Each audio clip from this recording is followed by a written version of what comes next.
Happy resurrection day. पुनरुत्थान का ये दिन आपको बहुत मुबारक हो। क्या होता है पुनरुत्थान?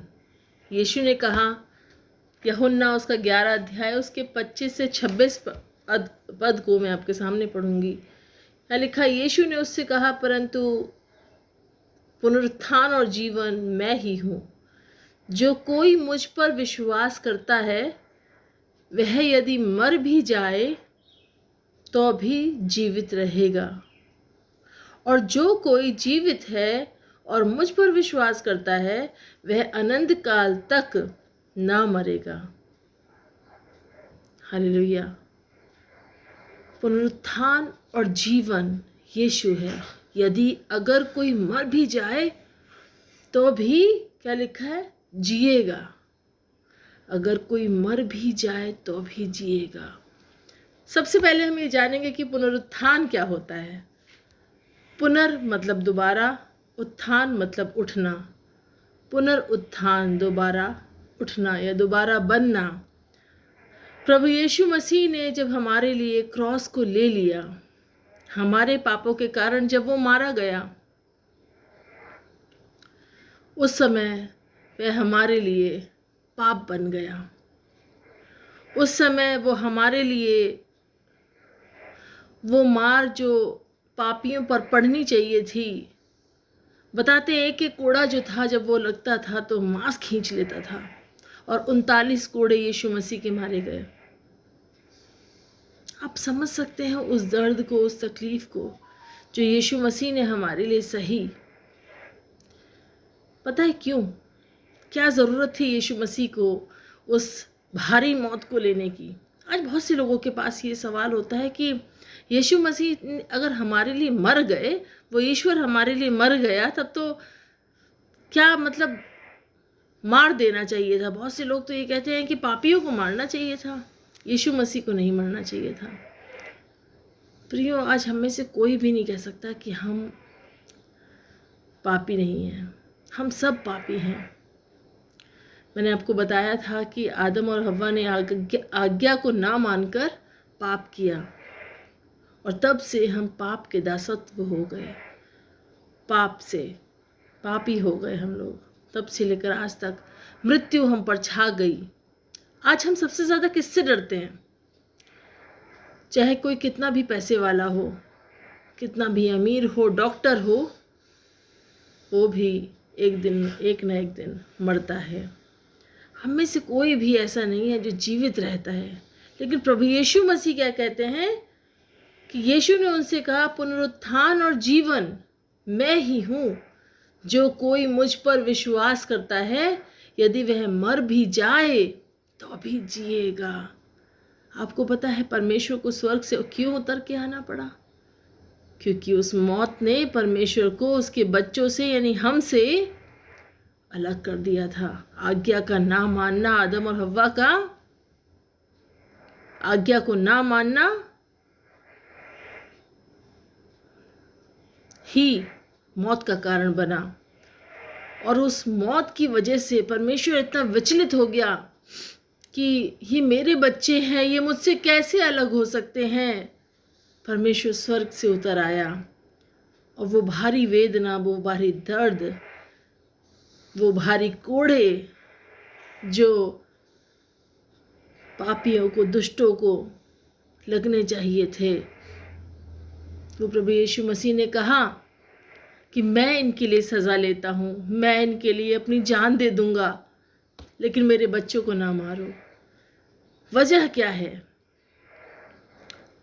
मरने के बाद हमारा इंसाफ होगा, लेकिन आज जो परमेश्वर पर विश्वास करते हैं वो बच जाएंगे।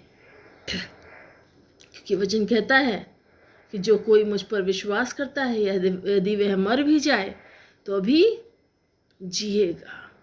जैसे यीशु मर के जी उठा, जिस मौत ने परमेश्वर से मनुष्य को अलग कर दिया, भाई दर्द क्यों नहीं होगा? आप मुझे बताइए।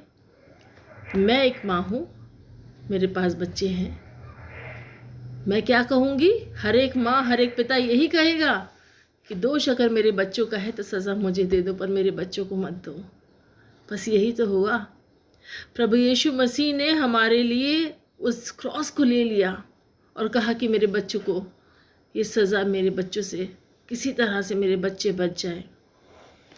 और प्रियो, पुनरुत्थान जिसके विषय में मैं आज आपको लेकर चल रही हूँ वो क्या है? दोबारा बनना। जब यीशु मसीह हमारे लिए क्रॉस पर मर गया तो सारे पाप उसने हमारे लिए ले लिए, हमारे सारे गुनाह, हमारे सारे पाप उसने ले लिए और वो सूली पर चढ़ गया। और पुनरुत्थान का मतलब ये होता है कि मर के तीसरे दिन जी उठा। इस दुनिया में बहुत से लोग आए, पैदा हुए। आज बहुत से लोगों का बर्थडे मनाया जाता है। यीशु मसीह भी पैदा हुए। पैदा होना एक बड़ी बात नहीं थी, लेकिन पापियों के लिए मरकर जी उठना और ये दिखा देना कि मैं परमेश्वर हूँ, मैं परमेश्वर हूँ, मैंने तुम्हें बनाया है और तुम मेरी संतान हो। परमेश्वर को कोई मार नहीं सकता।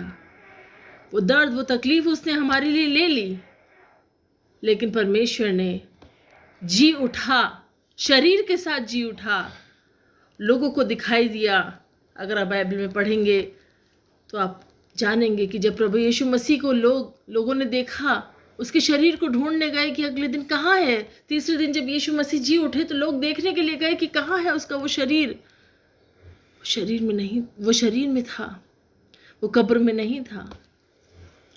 और लोगों को विश्वास नहीं हुआ। यीशु मसीह वहीं खड़े हो गए आकर, लोगों को विश्वास नहीं होना हुआ। वो डर गए, उन्होंने कहा ये तो भूत है, क्योंकि ये तो मर चुका था।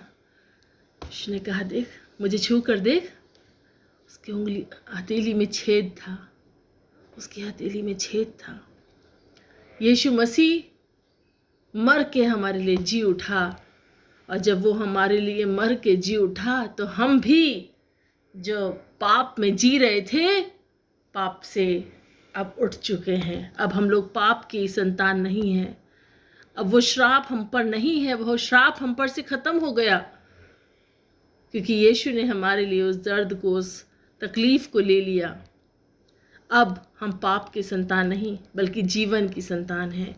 हम प्रभु यीशु मसीह के बच्चे हैं, जिस परमेश्वर ने हमारे लिए स्वर्ग से उतर आया और हमारे लिए अपनी जान दे दी और दिखा दिया कि देख, मैं तुझसे कितना प्यार करता हूँ। आज के रिजरेक्शन डे को, पुनरुत्थान के दिन को हम उसके इसीलिए मनाते हैं, इसी याद में मनाते हैं कि प्रभु यीशु मसीह हमारे लिए जी उठा। और हाँ, एक और सवाल लोग करते हैं कि अगर यीशु जिंदा है तो कहाँ है, दिखता क्यों नहीं?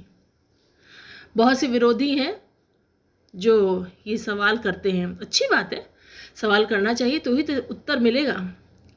तो यीशु परमेश्वर है और परमेश्वर का स्थान क्या दुनिया में होना चाहिए? अरे वो तो स्वर्ग में रहता है, स्वर्ग में मिलेगा।